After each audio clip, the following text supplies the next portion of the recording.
सर्वेभ्यो नमो नमः। योग शास्त्र संबंधित महत्वपूर्ण वस्तुनिष्ठ प्रश्न संग्रह संस्कृत माध्यमेन वयं पठामः। अद्य भाग संख्या 2। प्रथम प्रश्न है, गीतायाः षष्ठाध्यायानुसारं योग सिद्धि कदा न भवति। गीता में 6 अध्याय के अनुसार योग सिद्धि कब नहीं होती। उत्तरम, नात्यस्नतस्तु योगोस्ति न चैकान्त्मनस्नतः न चाति स्वप्नशीलस्य जाग्रतो नैव चार्जुनः। 6 अध्यायस्य 16 श्लोक संख्या। अर्थात यह अत्यधिकं भोजनं न करोति न च अभोजनेन तिष्ठति तथा न अत्यधिकं शयनं करोति न च अहर्निशं जाग्रति सः योगसिद्धिं नैव प्राप्नोति। स्पष्टम्। अग्रिम प्रश्नः, गीतायाः 6 अध्यायानुसारं योगसिद्धि कदा भवति।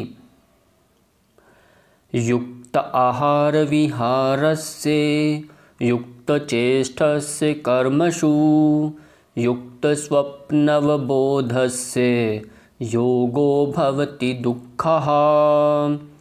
6 अध्यायस्य 17 श्लोक संख्या। अस्मिन् मध्ये यथा योग्यम् आहार विहारं ये कुर्वन्ति तथा च ये कर्मानुगुणं चेष्टा कुर्वन्ति तथा च नियमेन शयनं जागरणं च कुर्वन्ति ते योगसिद्धिं प्राप्नोति। स्पष्टम्। अग्रिम प्रश्नः, मया अविनाशी योगमिमं सूर्याय प्रोक्तवान्। सूर्येण स्वपुत्राय विवस्वते विवस्वान् मनवे प्राह मनु इक्ष्वाकवे स्वपुत्राय आदिराजाय अब्रवीत्। कथनमिदं कस्मिन् ग्रन्थे केन कं प्रति उक्तम्। अस्य उत्तरं, 4र्थोऽध्यायः भगवता कृष्णेन अर्जुनं प्रत्युक्तम्। अग्रिम प्रश्नः, गीतायां भोजनस्य कति प्रकाराः उक्ताः नामानि लिखत। 3 प्रकाराः, सात्विक, राजसिक, तामसिकञ्च। गीतायाः 17 अध्यायस्य 8 अध्यायानुसारं यानी श्लोकानुसारं सात्विक पुरुषस्य भोजनं यानी आहारं कीदृशं भवति। आयुः सत्त्वबलारोग्य सुखप्रीतिर्विवर्धनः रस्याः स्निग्धाः स्थिरा हृद्या आहारः सात्विकप्रियः। अर्थात आयुः, बुद्धिः, बलम्, आरोग्यं, सुखं, प्रीतिः च वर्धकः, रसयुक्तः, स्निग्धः, स्थिरस्वभावः, मनोप्रियः भोजनम् आहारं सात्विक पुरुषाय रोच्यते। अग्रिम प्रश्नः, गीतायाः 17 अध्यायस्य 9 श्लोकानुसारं राजसिक पुरुषाय कीदृशं भोजनं रोच्यते। कट्व अम्ल लवण त्युष्ण तीक्ष्ण रुक्ष विदाहिनः आहारा राजसेष्टा दुख शोकामयप्रदः। अर्थात कटुः, अम्ल, लवणयुक्तः, अत्यधिकम् उष्णं, तीक्ष्ण, रुक्षः, दाहकारकः एवंच दुःखं यानी चिंता, शोकदायक तथा च रोगानाम् उत्पत्तिकारकः भोजनम्। एतादृशं भोजनं राजसिक पुरुषाय रोच्यते। अग्रिम प्रश्नः, गीतायाः 17 अध्यायस्य 10 श्लोकानुसारं तामसिकपुरुषाय कीदृशं भोजनं रोच्यते। कीदृशं भोजनं रोच्यते? यातयामं गतरसं पूति पर्युषितं च यत् उच्छिष्टम् अपि च मेद्यं भोजनं तामसप्रियम्। अर्थात यातयामं रसरहितं दुर्गंधयुक्तं पर्युषितम् उच्छिष्टम् अपवित्रं च भोजनं तामसिकपुरुषेभ्यः रोच्यन्ते। गीतानुसारं विषयचिन्तके पुरुषे किम् उत्पद्यते? आसक्ति उत्पद्यते। गीतानुसारं यदा विषयेषु आसक्तिः जायते तदा किम् उत्पद्यते? कामना उत्पद्यते। कामनासु यदा विघ्नाः समायान्ति तदा किं भवति? क्रोधो भवति। अग्रिम प्रश्नः, क्रोधाद् भवति सम्मोहः, सम्मोहात् स्मृतिविभ्रमः, स्मृतिभ्रंशात् बुद्धिनाशो, बुद्धिनाशात् प्रणश्यति। कथनम् इदं केन ग्रन्थेन सम्बन्धितो अस्ति? गीतायाः 2 अध्यायस्य 63 श्लोकसंख्या। अग्रिम प्रश्नः, योगवसिष्ठानुसारं व्याधिः कतिधा विभक्तः? द्विधा, आदिज व्याधि, आबाधिज यानी अनादिज व्याधि। अग्रिम प्रश्न है, आदिज व्याधेः कति उपभेदाः सन्ति? 2, सारः सामान्यश्च। कस्य व्याधेः अपरनाम आदिदैविक व्याधि अस्ति? सार आदिज व्याधेः। सामान्य व्याधेः अपरम नाम किं? लिखत आध्यात्मिक आदिज व्याधिः। आदिभौतिक व्याधिः इत्यनेन किम् अवबुध्यते? अनादिज व्याधिः। सार आदि व्याधेः को अर्थ? उत्तरम, सार व्याधिः पूर्वजन्म कारणात् आनुवांशिकः उत गुरु देवपितृशाप कारणात् उत्पद्यते, तदैव आदिदैविक व्याधि उच्यते। सामान्य व्याधिं स्पष्टयत्। सामान्य व्याधि स्पष्टयत्। सामान्य व्याधिः यथा उच्च रक्तचाप यानी उच्च रक्त प्रवाह, मधुमेह, दमा यानी श्वास रोगः, संधिवातः, अल्सरः इत्यादयः। एतादृशाः रोगाः मनस्वरः परिवर्तनेन भवन्ति। एते मनोशारीरिक व्याधयः उच्यन्ते। अयम् आध्यात्मिक व्याधि अपि उच्यते। अग्रिम प्रश्नः, अनादिज व्याधि कः स्पष्टयत्? यह व्याधि पंचमहाभूत प्रकोप कारणात् उत्पद्यते, यथा ज्वलनं, निमज्जनं, पतनं, भूमौ पतनम्, अपघातजन्यव्याधयः। जीवजन्तुभ्यः जायमानः व्याधि यथा कालरा, गुल्मरोगः, संग्रहणी, सर्वज्वरः इत्यादयः बाह्यकारणकारकेभ्यः जायन्ते, अत आदि भौतिक व्याधयः उच्यन्ते। सभी विद्यार्थियों को समझ में आ रहा होगा। इन्हीं प्रश्नों को हमने हिंदी में पहले भाग 2 में भी पढ़ा है। जो विद्यार्थी समझ नहीं आ रही वो पुराने वाले वीडियोस को देख करके उनके क्रम को संख्या के साथ आप अपने अनुवाद को स्पष्ट कर सकते हैं। अग्रिम प्रश्नः, योग वसिष्ठस्य रचयिता का? महर्षि वाल्मीकिः। दर्शन शब्दस्य मूलधातु प्रत्ययश्च कः? लिखत दृश्य धातुः ल्युट् प्रत्ययः। अग्रिम प्रश्नः गीतायां शंकराचार्येण आहारस्य का परिभाषा प्रदत्ता? उत्तरम् आहरीयते इति आहारः अर्थात यदन्नम् इंद्रियैः गृह्यते तद आहारम उच्यते। यहाँ पर यद अन्नम है, त लिखा ना, या अन्नम न कर लीजिए। यदन्नम इंद्रियैः गृह्यते तद आहारम उच्यते। अग्रिम प्रश्न दर्शन शब्दस्य निरुक्ति का? दृश्यते अनेन इति दर्शनम्। यौगिक साहित्येषु मित आहारस्य को अर्थः? यह आहारः योग साधना समय स्वीक्रियते आहारो यम मिता आहार नाम्नामपि ज्ञायते। अग्रिम प्रश्नः मिता आहार शब्दस्य अर्थं स्पष्टयेत्।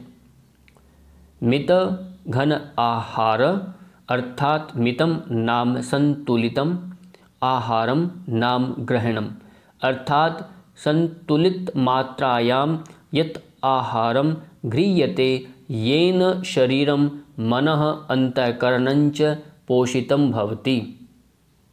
अग्रिम प्रश्नः यौगिक साहित्येषु मिता आहारस्य वर्गीकरणं कथं कृतम् अस्ति? उत्तरं यौगिक साहित्येषु मिताहारस्य वर्गीकरणं त्रिविधरूपेण कृतम् अस्ति। यत् प्रथम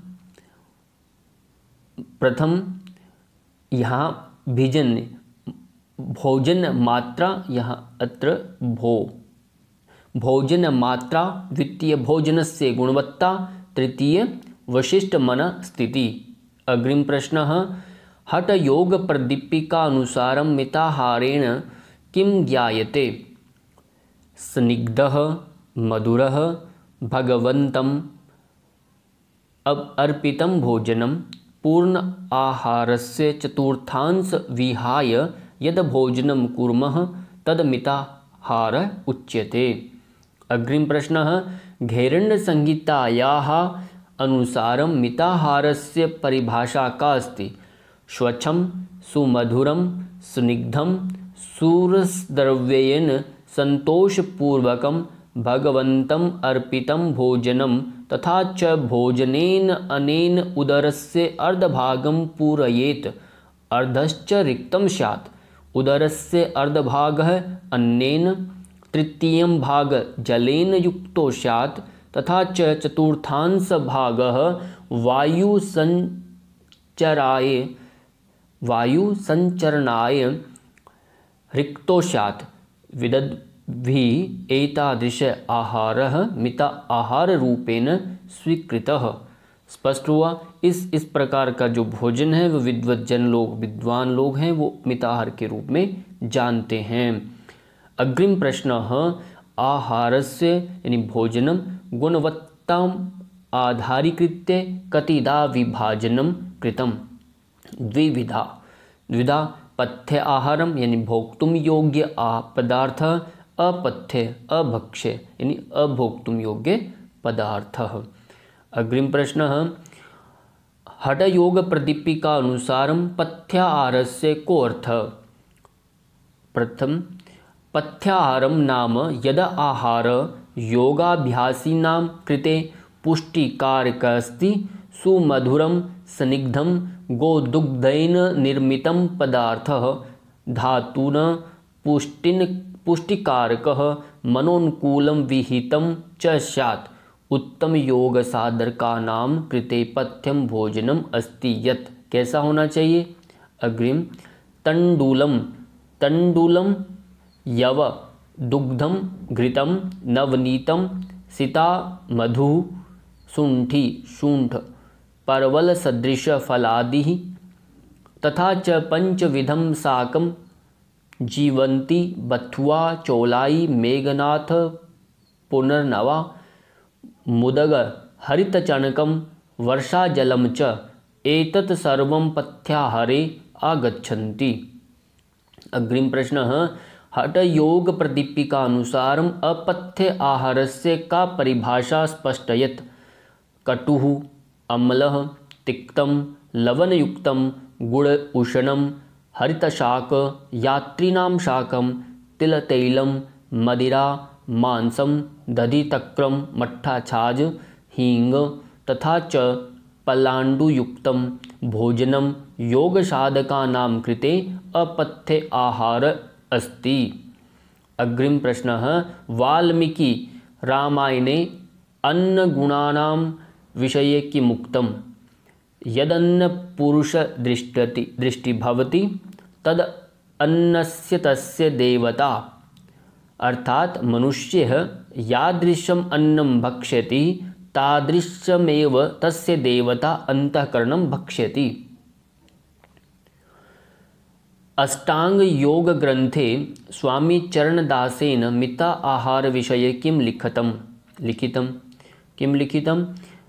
क्षुधा मिटहि नहि आलस्य आवै। अर्थात अस्माभिः एतावदेव भोजनं करणीयं येन क्षुधा शांति भवेत।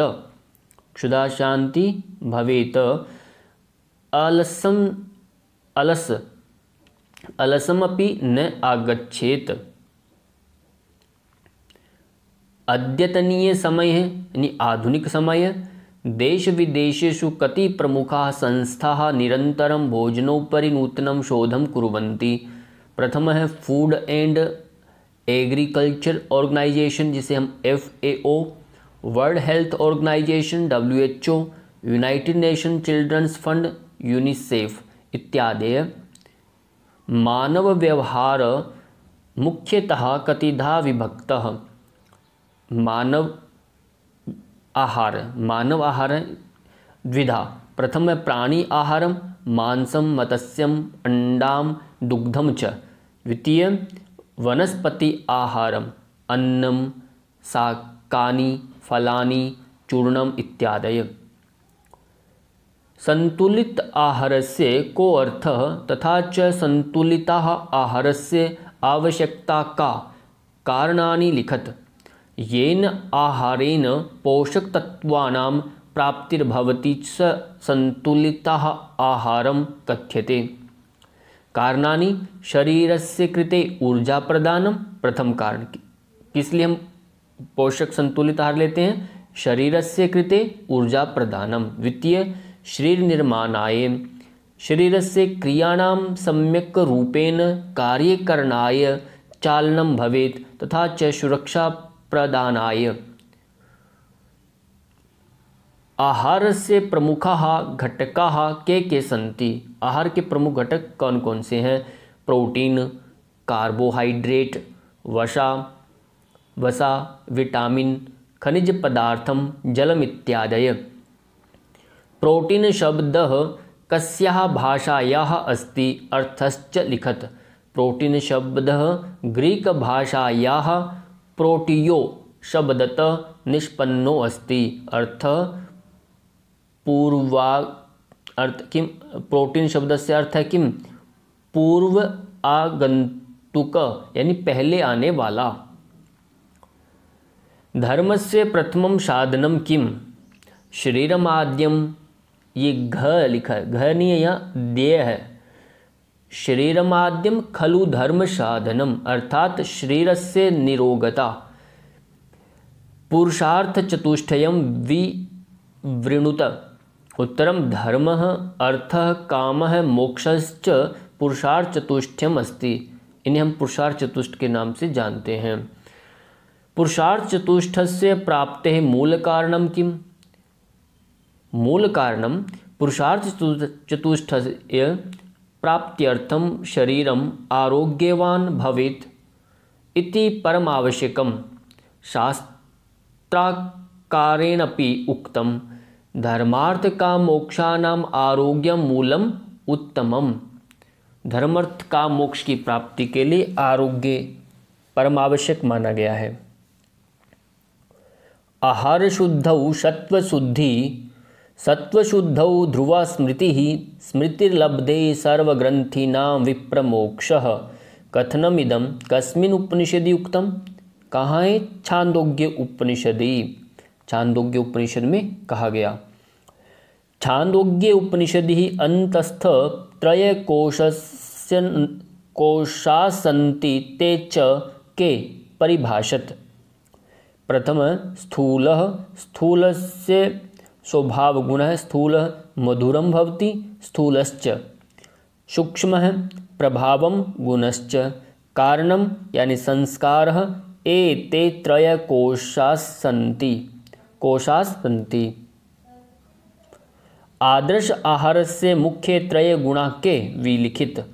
आदर्श आहारस्य मितभुक् हितभुक् ऋतभुक् न्याय उचितम आहार ऋतभुक् भवति। अग्रिम प्रश्न है विशेष ज्ञानानुसारम आधुनिक आहारस्य परिभाषा का।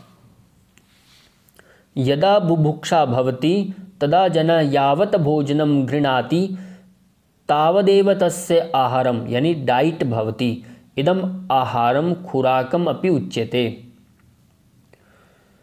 योग वसिष्ठानुसारम योग साधनायाः त्रय विधयः के स्पष्टयत्। एक तत्वस्य दृढ़ भावना, मन शांतिः, प्राणस्पंदन निरोधः। योगस्य सप्त ज्ञान भूमिकाः काः सन्ति लिखत। शुभेच्छा, विचारणा, तनुमानसा, सत्त्वापत्ति, असंसक्तिः, पदार्थाभाविनी, तूर्येगा च एतद् ध्यानस्य अंगम अपि उच्यते।